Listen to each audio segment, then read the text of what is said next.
Hey man, say man, it's the one and only Jamaica man back at it again. Very thankful that you're tuning in to a 26th edition of our Ism Sports Quick Break. This is Jamaica man here. Please follow me on all of my platforms as well as check out my website, jamaicaman.com, where you can find not only episodes here, but what I like in music and currently what I am offering to you all as a result of just basically my calling in life. I'm an author as well, and I've been able to sell a lot of units, and I appreciate those that partook. But I've been hearing back verbatim that it's a great self-help autobiography entitled "The Impetus." You can purchase that digitally or in print at jamaicaman.com. New item that we have added outside of our apparel is art prints. Now, what that is things that you can style your home with. Currently, I have up my first capsule of that, about 4 to 5 pictures, and you can use that to decorate it in either a wallet size, if you will, for your bathrooms or maybe kitchen area. Then you have the sofa size, obviously, for a living room, and then you have the 8 by 11 size that will capture any sort of essence that you're bringing into your decorative atmosphere. So if you have time, please check out jamaicaman.com. Secondly, please tap into Thoughts by Ty currently as he is rolling out his lifestyle podcast that you can follow on Anchor as well as Spotify. He's done great work here at Ism Sports for our football conglomerate, and you can follow that at Eats Blitz Sleep, which is Eats underscore Blitz underscore Sleep. 4 hour show, Eat Blitz Sleep, or Eat Sleep Blitz, got confused there. That is also on Anchor and Spotify. Thank you. Well, we have about, 4 games that just happened in the semifinals. We have Miami, Philly, we have Milwaukee, Boston, Phoenix, Dallas, and as well as Golden State, Memphis. We're going to run it down just like that as quickly as possible. When it came to Miami and Philly, Miami was more fortified as far as their identity is concerned, and Philly could not figure that out on the fly with 2 ailing superstars, and there's an emphasis on that superstar because they are that as of we speak, but we're not sure, given health with Joel Embiid, how consistent he could be an MVP caliber player going forward, and as far as the question of James Harden's longevity going forward. At the end of any deal that he receives after next season, he'll be 37 years old, and he's more of a playmaker than he is a scorer, according to what we have seen literally since he's been in Houston, not rehabbing, get traded to Brooklyn, begin to rehab, look around, realize it's not beneficial for him in some way, shape, or form, and then go to Philly after not being healthy to begin with, and just furtherly just going through a lot. Because it's a lot to be traded, it's a lot to go from one culture to the next, and it's a lot to be asked to do what he's done since, if I'm not mistaken, 2014, maybe. I'm not sure when that trade went through, but as a result, they were fighting behind the 8 ball, and the expectations that Philly has on their players, I feel like they could not meet it. And as a result of Tobias Harris or Tyrese Maxey, for example, not being either in Tobias' case, not being good enough to be able to hold the weight when James or Joel Embiid is out with a optimal injury, or James is just lagging because he's not the same player. You can't expect for Tobias Harris to hold that weight, get you 25 to 30 points a game.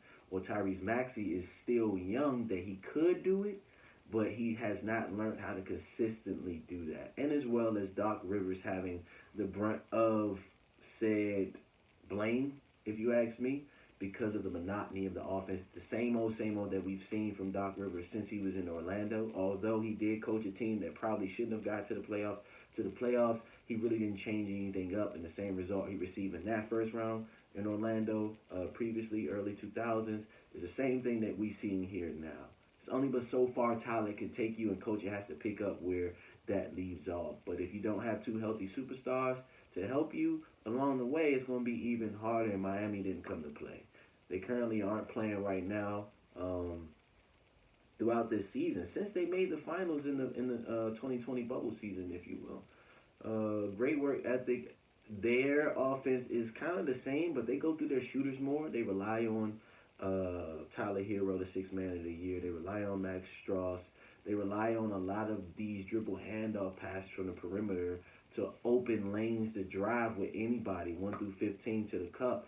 as well as Bam and PJ manning the defense there, and just Philly didn't have any sort of, okay, this is how we're going to attack Miami, because they were just trying to be the best version of themselves. And when you get lost in that, then it's only so much you can do. And we'll see. We'll see going forward. The hopes that you put into a team really matter with the players, and these players and Joel Embiid and James will not be the same again. But shout out to Miami for moving forward. In Milwaukee, Boston, we've seen this before. Milwaukee was only able to do so much at full strength last year, and because of the same type of injuries that impacted these players this season, they were able, like Phoenix, to move along and take advantage of the opportunity. Playoffs is literally about, well, are we capable of taking advantage of this player being hurt or this particular style of play not working? Can we man what we have with the injuries in the season, push through this advantage that we are seeing? And obviously, when it comes to Boston, Boston taught the NBA how to defend Giannis. Didn't stop him, but you were able to defend him. Al Horford, he did what you were supposed to do. Go Gators. By manning that wall, and Robert Williams was hurt, so he wasn't able to play that many minutes. They were able to go through Jason and Jalen, but also allow for Al Horford to be able to set this wall up. And after a while, you know, you want Wesley Matthews to have the burner that Chris has or the scoring ability that Chris has. It's not going to happen, and that's where things kind of like change the tide. We know what Milwaukee wants to do. At times you can't stop them because you can't stop Giannis, but Giannis can only do so much without everybody at the helmet. I would like to call into question the same concern that Milwaukee had for Budenholzer the year that they won the championship last year. He was on the hot seat. Just like Doc, I still feel like Budenholzer should be on that hot seat, because just like Doc, Budenholzer does not have a variety that he brings out of his players by making them better. And at this point, with Giannis having a title and losing this season, I give you a good 2-3 years before he begins to feel like, even within that, I need to grow my game. This is what I am. I don't want to be here. I want to see how far I can grow. And if you need him to be that franchise player, you need a coach to set a bar to allow him to grow beyond what his natural talent has shown him. Similar to what Phil Jackson did for Michael Jordan, Scottie Pippen, Kobe Bryant, Shaquille O'Neal, etc. But that loss of Chris Middleton created momentum that Boston, like I said, are we good enough and are we healthy enough to be able to take advantage that they don't have Chris Middleton? And they do not create shots in a way that allows for us to feel afraid. Drive, kick, drive, kick, drive, kick. And that's what we saw, because that's what they had to do. But they rather do that at full strength, and it came back to bite them because Boston was able to lock them up after locking up KD. So now you have two guys, two MVP candidates that have been successfully stopped by Boston on the way to where they are now currently against Miami. And Jason, everybody is behind Jason as being this guy that is of the top 10, top 15, top 5 variety. I'm going to say hold up, right, and think about this. Two good West Coast friends of mine, right, when they draft 2014-13, whatever year that was, Andrew Jabari draft, right? I was not high on him. I'm watching Andrew. His game is basic as all get out. Athlete, but basic as all get out. The Andrew that was drafted then is not the same Andrew now. Andrew is playing on a championship caliber team, being the offense to Draymond's defense in the paint, and he's still taking the same shots he was taking in Minnesota previously or out of Kansas, but that doesn't mean that he wasn't able to put it together, right? The reason why I say that is Jason Tatum is on a similar trajectory. He's always been offensively prone. But what you have to give Coach Ime Udoka the credit of doing is making defense important to that roster. So what you're seeing is not only Jason Tatum playing defense, but you're also seeing his legs being spared. You have a Kevin Pritchard that's doing his thing off the bench. They played Aaron Nesmith a little bit more, if I'm not mistaken, this season. And Jalen has been able to pick up where Jason has been able to move the ball and leave off 4 paint touches. So the ball is moving at the right time against these opponents that they have to beat, or it'll be more of the same, because Boston has lost more than they won in the playoffs, which makes this particular outcome that much more cool, because you want a great defensive team or offensive talent to move forward. Now, my question is, with Boston, throughout anything, how dynamic can Brad Stevens' imprint offensively get them further? Because if you have a coach that's focusing what you couldn't do as a coach on defense, then that means you need to make sure that that offense is moving very well. That is still to be determined, but as far as playbooks is concerned, Boston's playbook was better than Milwaukee's playbook. Not saying Milwaukee doesn't have the capabilities that Boston does, but based on their talent, they think that this is what they can get out of that. And as a result of injuries, you couldn't prove that this year. And Boston won fair and square with their upswing in talent matching their defense, and as well as the fact that Jason Tatum is now old enough, like Andrew Wiggins, to actually actualize his talent. I don't know if he's top 5. I don't know if he's top 10. I'm cool at top 15, but then you got other players I'll talk about that's on the same wavelength. So it's like, let's hold off with the sensationalism and just congratulate Boston for beating Milwaukee again, or redeeming themselves from losing from Milwaukee, and currently getting the same opportunity they got by winning previously in the bubble to deal with the foe that I'll speak with later on. But congratulations to Miami, congratulations to Milwaukee. As far as Phoenix versus Dallas is concerned, Dallas was not supposed to beat Phoenix, but Dallas had more camaraderie in their rotational players, and they had more variety in how they scored their buckets, whereas Phoenix operates out of the mid-post area, mid-range area. They neglected Ayton in a lot of ways. I don't think anybody could take DeAndre Ayton away, but they went away from that. And you got to remember, Devin Booker had 2 leg injuries before this particular contest in the semifinals. And Chris Paul is 36 years old, 37 years old. And it later came out that he indeed, no disrespect, as usual, was dealing with an injury at this time. But when you think about the supporting cast, the next man up should be Ayton. You don't go to Ayton. You go through 2 players that have to operate out of the mid-range to get their rhythm. And by game 3, Dallas figured that out. They're like, oh, okay. They're not going to shoot like we're going to shoot.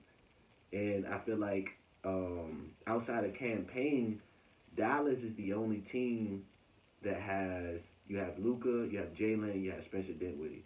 These 3 ball-handling, playmaking, scoring type of guards were able to attack Dinwiddie and Jalen Brunson, specifically in the paint, because Phoenix hasn't necessarily been a team that you value for defense. They have played good defense and they have good defenders, but this is another year in the future and not last year. So you need more from Mikal Bridges outside of his defense when you have your 2 best players not playing on the par. You need an identity that gets your big man the ball to keep them steady, because that's what you should do in the event that 2 of your best players aren't playing. But it came down to who could maintain the momentum, and I feel like not only did Phoenix flame out, they ran into a roadblock of continuity within themselves between Ayton and the rest of the roster, injuries with Devin Booker and Chris Paul, and the fact that outside of those 3 players, in Ayton, Paul, and Booker, they're not that dynamic. And you saw that on display by Dallas becoming even more dynamic, 4, 5, and 6. They're like, wait, okay, they won a lot of games, but they're not necessarily better than us as far as the offensive playbook is concerned. And shout out to Jason Kidd for just making those adjustments and hitting them where it hurts. And Phoenix lost fair and square. Phoenix has to take a hard look, but we've seen teams throughout NBA history win a lot of games and get a bad matchup. So what happens? But Phoenix got to make some changes, obviously. Like, Philly has to take a hard look at themselves. Milwaukee is strapped for cash, but they're going to have to figure that out to be able to be dynamic. The name of the game by the semifinals is dynamic. How dynamic can you make that roster to take advantage of a roster that's probably in the same position as you? Everybody's hurt. Everybody's tired. Everyone's played 82 games and then some up until this point. And shout out to Luka. He took the same step that Jason took, but don't get it confused. Just because a good player beats a good team in the playoffs, that's not the only thing that you have to pay attention to say that they've ascended in being a better player. Could be true, but we can't have that conversation until everything is said and done. Kudos to Jason. kudos to Luka, but it's still more basketball to be played. So we have to see if their dynamic skill and a dynamic approach through their team concept can actually get them where they need to be, where there's no doubt. And that's the championship. And last but not least, we got Memphis and Golden State. Golden State is toying with people.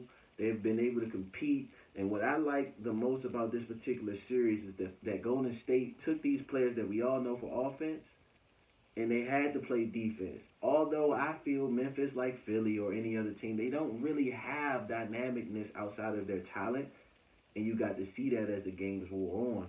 Golden State is literally challenging themselves as they take on challenges of people knowing how good they can be, right? Shout out Kevin Looney was big in this series. Shout out, like I said, Andrew Wiggins was big in this series because they had to control the paint. I don't know what was going on with Jaren Jackson, but Jaren Jackson, like Karl Anthony Towns, I got to get that out of your mind. Like, you are 6'11" to 7 feet. Your prerequisite should not be wanting to space the floor and shoot. Like DeAndre Ayton, when you don't pull the defense in by gravitating the ball in the paint, they're not going to look for that, and they're going to be able to double team and take away things that they probably shouldn't if you throw the ball in the paint.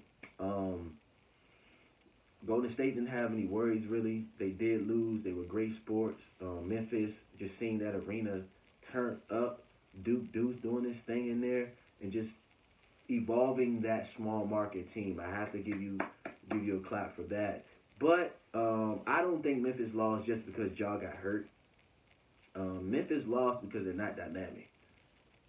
Ja is an exciting athlete with dynamic skill, but if he's not getting to the cup or shooting a three-point shot, he's not necessarily creating isolation opportunities for himself. And that's not necessarily a bad thing, but I think going forward, taking advantage of ISO moves, not just off your first step, but creating opportunities to score in the mid-range. Like, I want to see more jump shooting going forward. We have the float game. You can finish over anybody at this time, but as you move forward in your career, your athleticism will decline, and you'll still need to be able to get shots off without having a first step. If it's not next year, then you're not going to win. That's just it. The team goes as far as Ja Morant's dynamicness goes.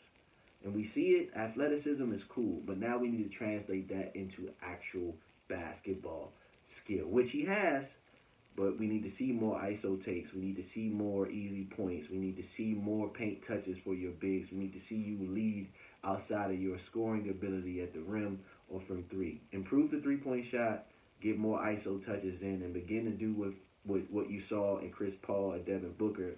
Realize that your game predicated out the mid-post gives you options to be anywhere on the floor because you're not supposed to be in the paint. If you can't be stopped in the paint, that means you need to translate that to be able to get others involved when you do so. So just bringing the game together. This is year 3 for him, and for them to be the number 2 team in the West, you got to, again, give them compliments. But when you think about it, outside of Ja, who's dynamic on that roster? Desmond Bane, that's scoring. I'm saying, can he create in the event that Ja is being double-teamed? Or Ja is shooting 30% on a night like he can when his shot isn't falling. Then you have Dylan Brooks. I feel like Dylan and Desmond are the same player. They're going to leave it out there, play hard, if you will, but no one's dynamic. You need a 2-3, and maybe the Elijah kid out of Stanford, I can't remember his last name, I do apologize. Maybe he gets more play next season, but you got to tweak that roster a little bit to make me a believer. I wasn't intrigued by your first-round matchup against Minnesota. It just seemed like a bunch of young kids playing recreational basketball in the gym, although I know Chris Finch is a defensive guru and your coach in Memphis is a hard-nosed defender, rebounder type of guy. All right, but we got to go beyond that now. We got to make this look easy. You should be able to do what you're doing, but you have to be able to be dynamic at doing it. Shooting from 3, easy, transition, attacking, things of that nature, and not necessarily going to just the go-to shots all the time. You got to expand the bag. You got to.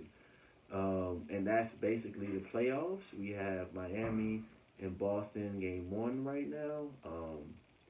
And tonight, like I said, you have...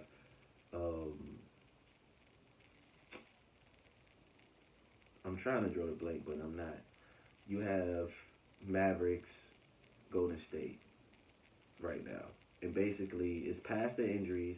It's more so, okay, can this roster, can someone else make us dynamic, or can you take your game to the next level? Dynamics is defined in the NBA as something superlative that may not be accounted for, that grows and you become that as a result. For example, no one thought of Dwayne Wade as a supreme scorer until he had that finals run. All backboard jump shots, right? Similarly, that's what I'm asking for Ja. Ja has to go to a go-to shot that no one can stop. When you can't get to the glass, what shot are you taking? Then is that going to create a shot for Jaren Jackson Jr.? Or do I have people on the outsides of me that can create a dynamic ability to not just allow us to win games, but to make us unstoppable? Kudos to everybody that's participated thus far, and we're going to move on like that. Now, with the draft, the lottery ended yesterday. So we have Orlando picking 1, Thunder picking 2, Rockets 3, Kings 4, Pistons 5, Pacers 6, my team the Blazers are 7th, Pelicans 8, Spurs 9, Wizards 10, Knicks 11, Thunder at 12 again, the Hornets at 13, and then you have the Cavs. Cool. It took me some time. I had to really break down what I wanted here, and I want to be sure that I got the right names. And let's just go here. So, as of this pre-draft process, the last time I told you who my prospects were was around the tournament. We in May now. Draft season is underway, and this is who I feel after much observation. And I'm about to change it right now as we speak. So Jaden Ivey's my number 1 prospect. Chet Holmgren is my second best prospect. Jabari Smith is my third. I originally had him 4th after everything, but Shaedon Sharp's measurements came back today, and he's 6'5". That's a 2 guard. You can't really play the 3 like that at the next level. If he was 6'7", he would be 3. But I'm going to swap that, put Jabari 3. I'm going to go Benedict Mathurin 4, then Shaedon Sharp 5, AJ Griffin 6, and then, respectfully, Paulo Banchero is 7 for me. Now, he is the best player in college basketball based on what he was able to show. Like, he withstand all of the scrutiny. But as far as, okay, when you think about a prospect, right, you got to think of a ceiling. As you can see, I'm in a room, right? You can't see the ceiling, but you know it's there. When you hear a scout or a basketball executive say high ceiling, that means that the potential for them to be, as I said in the playoffs, dynamic is possibly tremendous. But as you know, I'm also in this room and my feet are on a floor. A high floor means that the skill set of said prospect is what it is. And we know that this person can translate this skill to the next level. What we don't know is how high of a floor or a standing with this said skill can translate into dynamicness going forward. So when you hear me or anyone else say, well, this player has a high ceiling, that means they have the potential to do more things dynamically. When you have a high floor, it doesn't mean they're a bad player. But they have the skill set that they're going to translate into the NBA right away. Okay? So Jaden is the most dynamic high ceiling player in this draft. Chet is also a high ceiling player with a high floor as well because he's 7 foot with translatable skills and an offensive skill set that rivals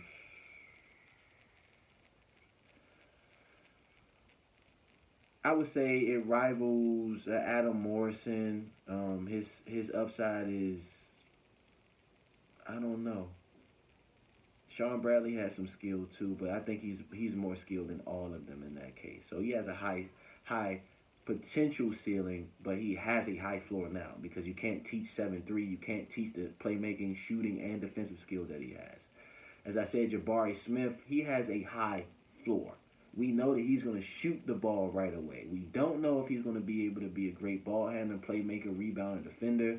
Watching the tournament, you put him in the offensive at the 4, he looked out of place. But we do know he's arguably the best jump shooter in the draft at 6'10", and he could possibly have a higher ceiling. So You really don't want to pass him up past 3 as a result of his measurables and skill set. Benedict Mathurin again moves up to 4 for me because he showed you in the tournament at 6'6" that he could play, carry an offense, and be a two-way player at the next level. You get it? High ceiling, high floor. Shaden Sharp, most unknown known in this draft, he came back with a 6'5". He still has the upside to be a high uh, translatable two guard with a high ceiling. We haven't been able to judge his floor because we didn't get to see him. So the last time we saw him was EYBL in high school, which is basically the summer league for all of the high school talent that aren't seniors, if that makes sense. If he was taller, like I said, it would make sense. He could do it all, so his ceiling is very high.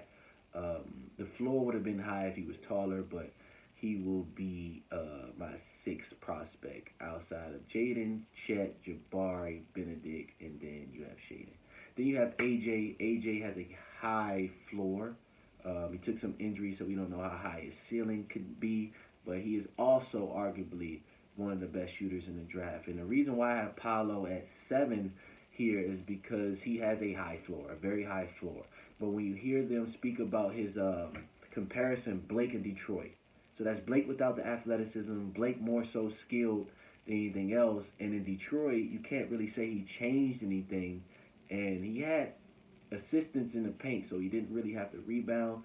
But he was a shell of his former self that was able to bounce around and create impact above the rim or off the glass or on the break, right? Paolo can create on the break, but he's not athletic enough to finish above the rim all the time.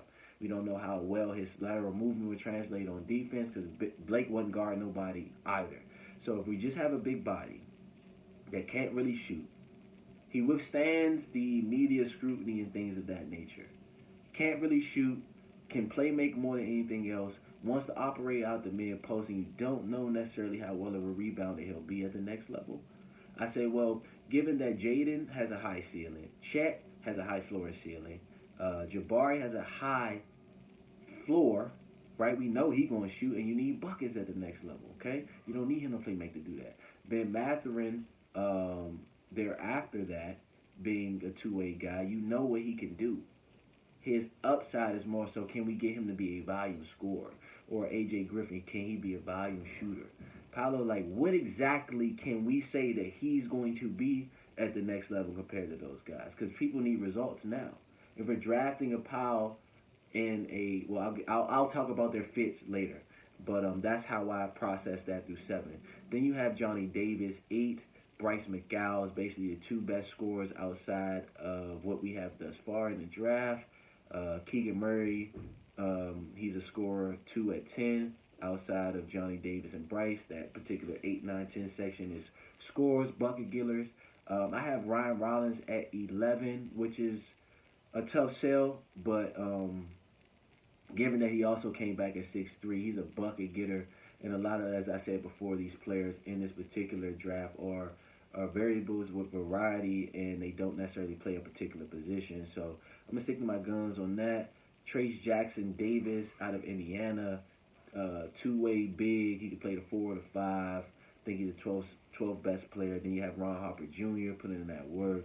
You have Kenny Lofton Jr., who was yesterday invited with 6 other guys to NBA Combine today. I think he is my 14th best prospect, possibly to add to a franchise going forward. So Jaden, Chet, Jabari, Benedict, Shaden, AJ, Paolo, Johnny, Bryce, Keegan, Ryan, Trace, Ron, and Kenny, right? Outside of that, the players that I'll be watching is Jeremy Sohan, Kennedy Chandler, Jalen Williams, Dylan Terry, Josh Minot out of Memphis, Jake LaRavia out of Wake Forest, Brady Manick out of University of North Carolina, of course, Jalen Duren, a big body out of Memphis, and finally, the person that stuck out to me the most in elite camp yesterday was Jules Bernard out of UCLA. Lefty guy, smooth guy, which you want in a Julian Champagne, but the ability to score like his teammate, I can't recall his name right now, but those are the best guys. As I finish up here, the best fits quickly. In Orlando, it's probably Jabari and Chet. OKC, Chet, Jaden, possibly. You have Houston. I'm gonna go with Paolo. Despite his lack thereof ceiling prospects, I feel like that'll be somebody that can go in there and change something. Shaden maybe, but they already have a few wings, and he's undersized. The Kings, they're probably the team that leaked everybody the most, but they probably can't go wrong, and they don't have any pressure. I doubt that they pick anyone else other than Shaden and AJ if they're not trading a pick. At Detroit, if Detroit can allow, and this is why I said Paolo at 7, because his skill set is there. Now imagine Detroit getting Paolo. Would you say it's a steal, or would you say it's a good fit? Because that's how I feel. I feel like if Paolo drops to Detroit, that's not a bad thing. That's a perfect scenario. And if Cade is asking for him, you don't have to move pieces for him, and he just falls into your lap. If he doesn't get picked up by Houston at 3, maybe OKC at 2, but I don't see that happening personally. Could, but I don't see it making sense. Indiana at 6, they could go Mathurin, Griffin, or Keegan. I heard murmurings Keegan has a guarantee, I guess. But if I can get Ben or AJ before Keegan, I'll do that. My team, I suggest, like Blazers Uprise, that we trade it for 2 more picks. If we can't do that, then maybe Shaden or Keegan, but we're pretty much shot if we only have 1 pick in this particular draft.